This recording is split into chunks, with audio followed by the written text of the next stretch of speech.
चार परछाइयां दिन की रोशनी में भी जमीन से चिपकी रहीं। लोगों ने उन्हें मिटाने की कोशिश की, मगर जैसे ही कोई पास जाता, हवा ठंडी पड़ जाती और कानों में फुसफुसाहट गूंजती, हम लौट आए हैं। गांव में दहशत फैल गई।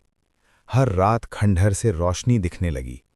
कभी किसी बच्चे के रोने की आवाज, कभी जंजीरों की खनक। तीसरी रात गांव के सबसे बूढ़े साधु ने सच बताया।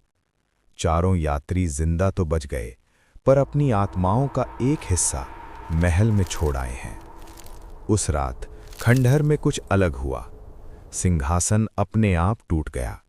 राजा विक्रम सिंह जमीन पर गिर पड़ा। आत्माएं उसके चारों ओर खड़ी थीं, वही आत्माएं जिन्हें उसने कभी कुर्बान किया था। एक आत्मा आगे बढ़ी और बोली, तेरी सजा खत्म हुई राजा। राजा की आंखों से आंसू गिरे।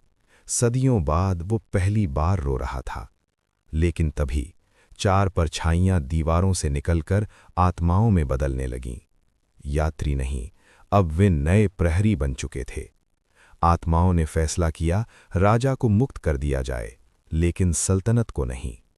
राजा की देह धूल में बदल गई, उसकी आत्मा हवा में विलीन हो गई, और तभी पूरा महल एक झटके में जमीन के अंदर समा गया। सुबह जहां खंडहर था, वहां सिर्फ एक खाली मैदान बचा था। कोई दीवार नहीं, कोई सिंहासन नहीं। लोगों ने राहत की सांस ली। लेकिन आज भी अमावस की रात उस मैदान से चार परछाइयां निकलती हैं। वे राहगीरों को देखती हैं, क्योंकि अब वे बदला नहीं, संतुलन रखती हैं। कहते हैं काली सल्तनत खत्म हो गई, लेकिन उसका न्याय अब भी जिंदा है।